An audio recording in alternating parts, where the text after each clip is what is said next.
Bismillahirrahmanirrahim. Assalamualaikum warahmatullahi wabarakatuh. Alhamdulillah, thumma alhamdulillah, wassalatu wassalamu ala rasulillah, amma ba'd. Bagaimana Bapak Ibu kabarnya semuanya? Semoga selalu berada dalam bimbingan cinta, rahmat, karunia, keberkahan dari Allah Subhanahu wa taala, sehingga hidup Anda menjadi ajaib, ya, menjadi manusia-manusia yang tinggi kedudukannya di sisi Allah Subhanahu wa taala, sehingga Allah akan meninggikan kedudukan Anda di antara manusia-manusia yang ada di muka bumi. Bahkan Allah juga insya Allah akan meninggikan kedudukan Anda dari seluruh penduduk langit. Amin. Amin ya rabbal alamin. Bapak Ibu, pada kesempatan kali ini saya ingin melanjutkan seri ketiga, ya, dari materi Goa Keajaiban. Dan seperti janji saya akan menyampaikannya di Multazam, ya. Alhamdulillah sekarang berada di Masjidil Haram lantai 2 dan di lurusannya Multazam, ya. Mudah-mudahan ini lurusan Multazam, jadi kalau ditarik garis lurus ke Hajarul Aswad, ya. Bukan apa-apa Bapak Ibu, tujuan saya menyampaikan ini dengan keadaan dan tempat yang terbaik adalah agar materi ini benar-benar menghujam dan diizinkan oleh Allah Subhanahu wa taala masuk ke dalam hati kita semua, sehingga akhirnya kita menjadi manusia-manusia pilihan Allah Subhanahu wa taala. Bapak Ibu, dalam seri pertama dan seri kedua rasanya insya Allah cukup jelas, ya, bahwa keajaiban memang merupakan salah satu yang diajarkan di dalam agama Islam, ya. Di dalam Islam Anda semua diciptakan oleh Allah Subhanahu wa taala menjadi manusia-manusia ajaib yang beyond sunnatullah. Ya, sunnatullah itu api dingin, api panas, ya Bapak Ibu. Itu sunnatullahnya. Tapi kalau Allah mau dingin, ya, maka itu akan terjadi. Sunnatullahnya, ya, jatuh ke bawah gitu, ya. Tapi kalau Allah mau, ya, maka bisa-bisa saja jatuh ke atas gitu, ya Bapak Ibu. Ini beyond, ya, sunnatullah. Artinya melampaui batas aturan-aturan Allah Subhanahu wa taala. Nah, syaratnya adalah kita masuk ke dalam goa keajaiban. Nah, prinsip ini sebenarnya kita sudah latih di terumbu karang Bapak Ibu, ya. Jadi di dalam prinsip terumbu karang, bahwa rezeki itu adanya di mana? Rezeki itu adanya di kemuliaan dan kebahagiaan orang lain. Ketika orang lain mulia dan bahagia karena kita, maka kita berhak untuk mendapatkan rezekinya. Dan Allah yang mengatur semua, ya, bagaimana proses pentransferan rezeki itu kepada kita. Nah, kalaulah membahagiakan manusia, memuliakan manusia, itu sudah sedemikian, ya, rezekinya yang diberikan, bagaimana lagi ketika kita memuliakan dan membahagiakan Allah sang pemilik rezeki. Goa keajaiban adalah satu cara untuk kita mendekat kepada Allah Subhanahu wa taala. Ketika kita mendekat kepada Allah Subhanahu wa taala dengan berjalan, maka Allah akan mendekat dengan berlari. Ketika kita mendekat kepada Allah sejengkal, maka Allah akan mendekat kepada kita sedepah. Ya, Masya Allah Bapak Ibu, ya. Ketika kita memiliki berbagai macam masalah dalam kehidupan kita, sebagiannya sebenarnya itu adalah cara Allah untuk memasukkan kita ke dalam goa masalah, ya. Yang di dalam masalah itu kita menyebut nama Allah, menyebut asma Allah, sebagaimana Nabi Yunus alaihi salam, ya, dimasukkan ke dalam ikan, lalu kemudian di dalamnya beliau berzikir la ilaha illa anta subhanaka inni kuntu minadh dhalimin. Disebut nama Allah di dalam goa itu. Maka ketika, ya, Anda semua, kita semua dipaksa oleh Allah Subhanahu wa taala untuk masuk ke dalam goanya, maka bersyukurlah, berbahagialah. Mungkin masalah-masalah yang kita hadapi, amanah-amanah yang enggak selesai, pekerjaan-pekerjaan yang enggak bagus, lalu kemudian dikomplain orang, piutang-piutang yang tidak terbayar oleh orang lain, mungkin masalah keluarga, perceraian, mungkin masalah dengan anak dan seterusnya. Apapun masalah kehidupan kita, bisa jadi itu adalah salah satu sarana Allah Subhanahu wa taala untuk menarik kita dari tempat yang jauh dari Allah Subhanahu wa taala menuju ke dalam goanya, ke dalam goa keajaiban. Maka bagi mereka-mereka yang berada di dalam goa lalu kemudian dia menyebut asma Allah Subhanahu wa taala, maka saat itulah dia memuliakan dan membahagiakan Allah Subhanahu wa taala. Kalaulah manusia saja mulia dan bahagia, lalu kemudian Allah berikan rezeki atas asbab tersebut, atas sebab tersebut, atas wasilah tersebut, lalu bagaimana lagi Allah Subhanahu wa taala yang dimuliakan dan dibahagiakan di dalam goa keajaiban. Maka Bapak Ibu, terdapat banyak sekali kisah di dalam sejarah-sejarah Islam yang menyebutkan tentang hal ini, ya. Dan selalunya ketika terjadi keajaiban, ketika perang Badar terjadi, maka para sahabat diajak oleh Rasulullah SAW untuk masuk ke dalam goa.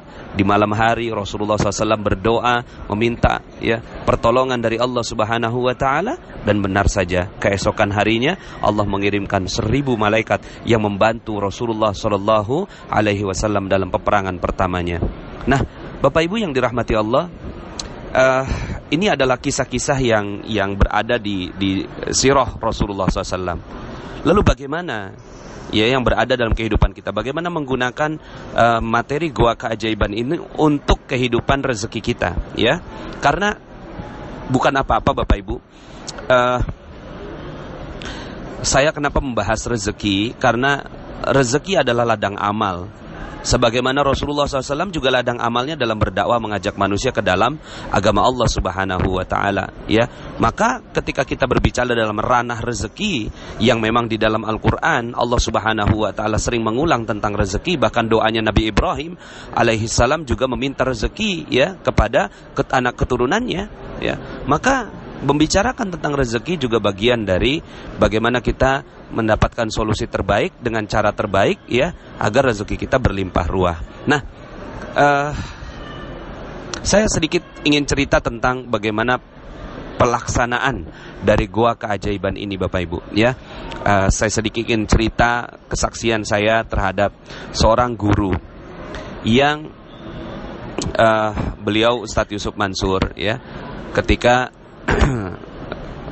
saat sholat duha begitu, ya, kemudian mengajak saya, "Nas, kita sholat dulu," ya. Kemudian waktu itu saya sudah mau pamitan kepada beliau, "Ustaz, ana ada keperluan," gitu, ya. Ya udah pamitan, tapi pas udah jalan gitu dipanggil lagi sama Ustaz. Sini, kayaknya antum belum duha kayaknya." "Iya benar Ustaz." Akhirnya diajaklah gitu, ya, di sebuah musola yang kecil, ya mungkin kerapihannya bisa dikatakan nggak terlalu rapih begitu, ya, di dalam sebuah perbelanjaan begitu. Kemudian akhirnya saya sholat 2 rakaat, tambah lagi 2 rakaat, tambah lagi 2 rakaat, tambah lagi 2 rakaat, sampai 8 rakaat. Kemudian saya melihat Ustadz Yusuf Mansur belum selesai, 2 rakaat aja belum selesai Ustadz, ya. Kemudian akhirnya saya sholat lagi sampai 12 rakaat, tambahkan sholat dengan sholat hajat. Baru kemudian selesai Ustadz Yusuf Mansur melaksanakan sholat duhanya yang hanya 2 rakaat. Kemudian saya tanya, "Ustadz, antum baca apa?" Ada 7 surat yang beliau baca, ya. Ada 7 surat yang beliau baca di dalam 2 rakaat beliau melaksanakan sholat duha itu, ya. 4 yang saya ingat waktu itu adalah Yasin, kemudian Ar-Rahman, Al-Waqi'ah, Al-Mulk, ya, dan surat-surat yang lainnya, itu, ya. Subhanallah, ya, 12 rakaat saya lakukan, beliau cuma 2 rakaat. Dan ketika saya tanya, "Kenapa antum melakukan sampai sebegitu lamanya?" Kemudian beliau bilang, "Ya, ini adalah kesempatan saya untuk berdekatan dengan Rob saya, ya. Kalau di kesempatan lain mungkin saya tidak punya kesempatan seperti ini." Subhanallah, ini adalah pelaksanaan dari goa keajaiban Bapak Ibu. Saya saat itu tertancap betul di dalam diri saya, apalagi sebelum-sebelumnya ceramah-ceramahnya Ustadz Yusuf Mansur itu, ya, beliau ketika memiliki banyak sekali masalah, lalu kemudian oleh gurunya itu hanya dibekali 2 korek, ya. Nggak paham awalnya, ya, tapi kemudian ternyata korek ini adalah untuk mengganjel mata Bapak Ibu, ya, untuk mengganjel mata supaya tidak tertidur selama 1 malam. Dan ternyata itulah goa keajaiban, ya, goa keajaiban yang akan membantu semua masalah-masalah kita. Nah, saya menciptakan dua kisah. Kisah yang pertama adalah kisah tentang Abah Hasan. Abah Hasan ini adalah bapak mertua dari kakak saya yang pertama. Beliau ingatannya sudah pendek, Bapak Ibu ya, sudah pikun gitu.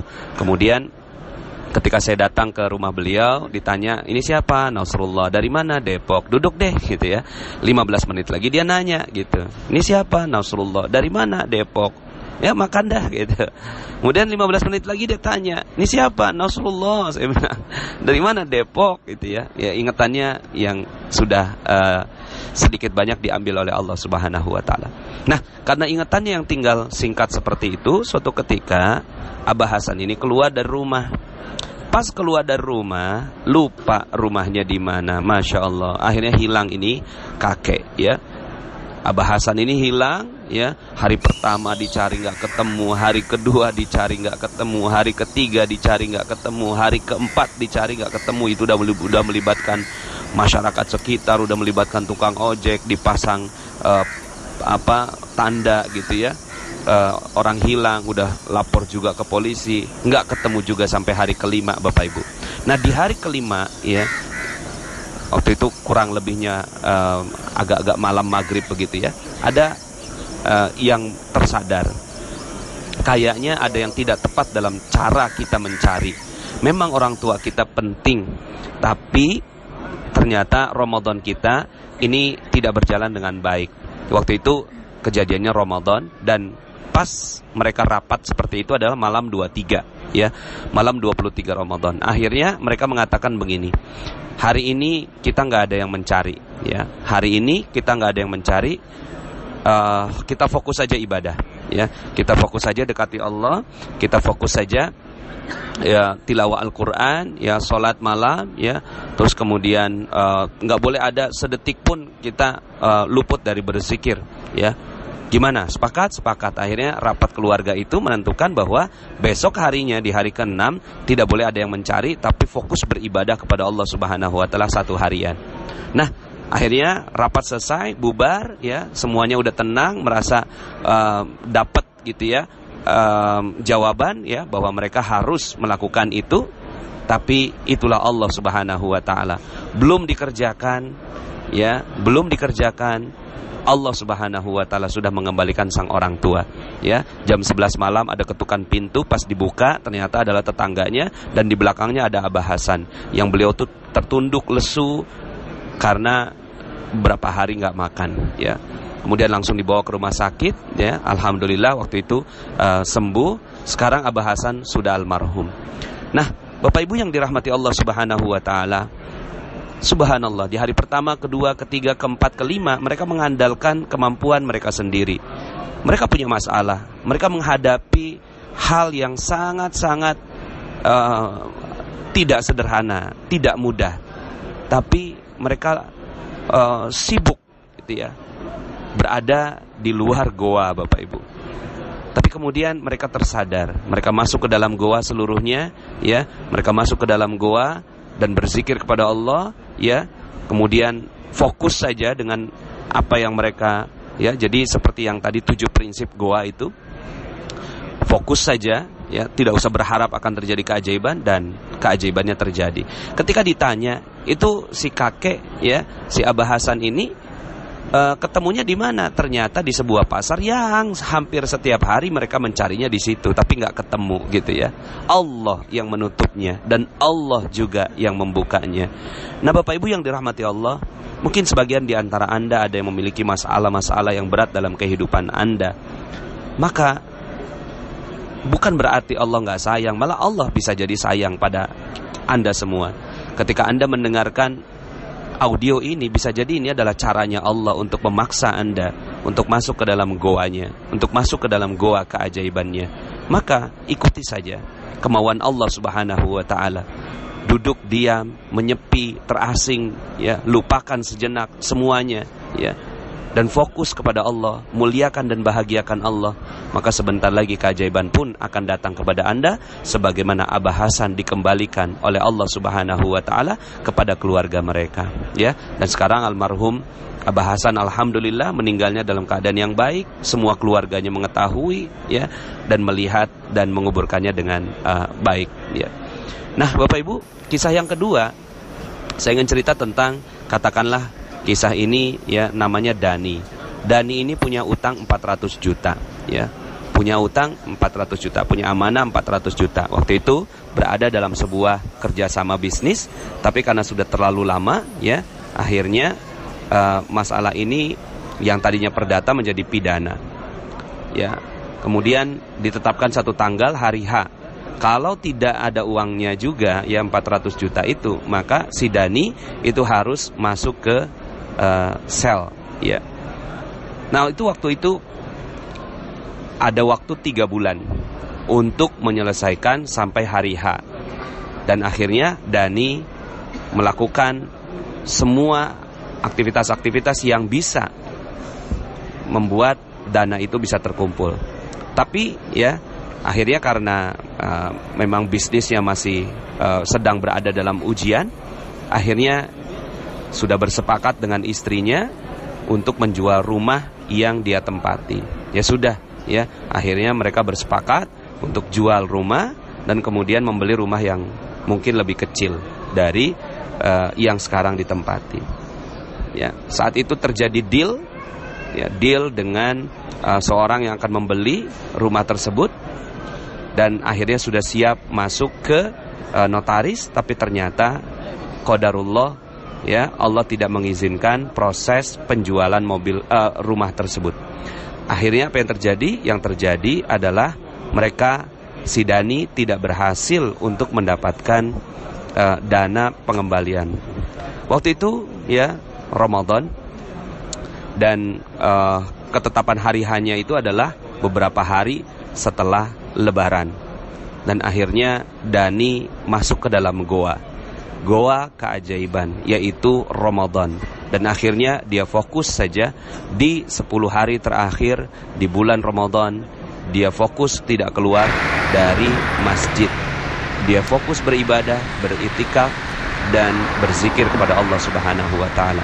Setiap si Dani membaca Al-Quran, di setiap hurufnya dia titipkan, ya, bayangan, imajinasi 400 juta itu ke dalam setiap huruf yang dia baca. Apakah bisa selesai? Tidak ternyata, ya. Sampai H-2 Dani harus menghadapi proses pengadilan. Uangnya belum terkumpul juga. Dan akhirnya Dani sudah pasrah.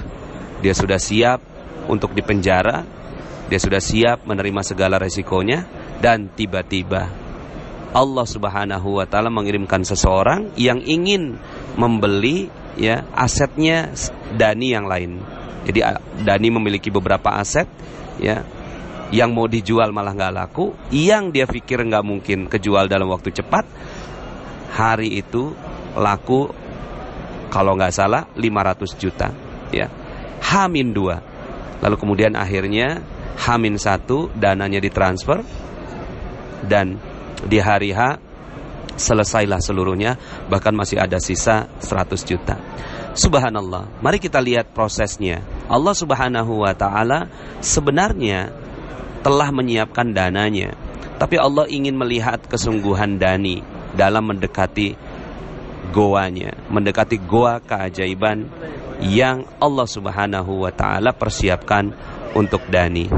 Dan akhirnya alhamdulillah masalahnya bisa terselesaikan dengan baik. Nah, Bapak Ibu yang dirahmati Allah Subhanahu wa taala, saya yakin kisah-kisah seperti ini bertebaran banyak sekali, ya, dalam sejarah umat Islam. Dan sekarang giliran Anda untuk juga memberikan kisahnya, memberikan testimoninya. Masuklah ke dalam goa, maka Allah Subhanahu wa taala akan mencurahkan rahmatnya. Wa idzi tazaltumuhum wa ma ya'buduna illallah fa'wu ilal kahfi yanshur lakum rabbukum min rahmatih wa yuhayyi lakum min amrikum mirfaqa. Masuklah ke dalam goa. Lalu kemudian nanti Allah akan mencurahkan sebagian rahmatnya dan menyediakan penyelesaian atas urusan mereka. Masya Allah Bapak Ibu, saya doakan di Multazam ini, saya doakan benar-benar Anda semua akan mendapatkan rahmat, berkah, cinta, kemuliaan, kejayaan dari Allah Subhanahu wa Ta'ala melalui materi Goa Keajaiban ini. Secara tulus dalam hati saya yang paling dalam, saya mendoakan Anda agar menjadi manusia-manusia pilihan Allah Subhanahu wa Ta'ala. Kalaupun sekarang Anda berada dalam kondisi yang tidak beruntung, kondisi yang memiliki berbagai macam amanah, berbagai macam masalah, berbagai macam hal yang harus Anda selesaikan, itu hanyalah semata-mata kalaulah Anda ditakdirkan Allah untuk mendengarkan materi Goa Keajaiban ini, itu adalah cara Allah untuk menarik Anda masuk ke dalam goanya, cara Allah untuk memasukkan Anda ke dalam rahmat Allah Subhanahu wa Ta'ala, sebagaimana caranya Allah untuk memasukkan Nabi Yunus ke dalam ikan, dan kemudian akhirnya setelah itu Allah Subhanahu wa Ta'ala berikan keberkahan, kemuliaan, kejayaan kepada Nabi Yunus bin Matta. Begitu juga Anda semua, insya Allah Allah Subhanahu wa Ta'ala akan berikan rahmat yang tinggi untuk Anda semua. Selamat meraih keajaiban Bapak Ibu, dan mudah-mudahan goa-goa Anda yang Allah Subhanahu wa Ta'ala sudah persiapkan untuk Anda menjadi goa yang indah untuk Anda ceritakan dan berikan testimoninya, motivasinya kepada orang lain, agar semakin banyak orang-orang yang mendekat kepada Allah Subhanahu wa Ta'ala. Demikian saya doakan agar Anda semua sekali lagi mendapatkan rahmat dari Allah Subhanahu wa Ta'ala. Allahumma rabbana taqabbal minna innaka antas samiul alim wa tub alaina ya Allah ya maulana innaka antat tawwabur rahim. Allahumma ya farijal ham wa ya kashifal gham wa ya mujiba da'watil muttarrin rahmanad dunya wal akhirah wa rahimahuma anta tarhamuna farhamna rahmatan تغنينا بها الرحمتك من سواك ربنا أتنا في الدنيا حسنة وفي الآخرة حسنة وقنا عذاب النار بفضل سبحان ربك رب العزة عما يصفون وسلام على المرسلين والحمد لله رب العالمين. Demikian Bapak Ibu, mohon maaf atas segala kekurangan. Yang benar hanya datang dari Allah Subhanahu wa Ta'ala. Aqulu qouli hadza fastaghfirullahalazim li wa lakum. Saya Nasrullah, sampai jumpa dalam audio berikutnya. Assalamualaikum warahmatullahi wabarakatuh.